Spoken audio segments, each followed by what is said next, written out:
అని అన్న బెల్ట్ తీసుకొని కొట్టడానికి వచ్చింది. నా షాపుని కొట్టకరా, నేను కొట్టినా కొట్టుకుంటా, పెట్టినా పెట్టుకుంటా, నా షాపు మీద నువ్వు చెయ్యొద్దు అనేసి దొబ్బాడు.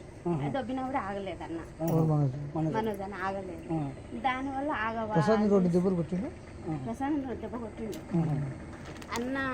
సార్ ఏంటంటే కొట్టొద్దు నా షాపు, నేను భయం పెట్టుకుంటా, కొట్టకురా అన్నాడు.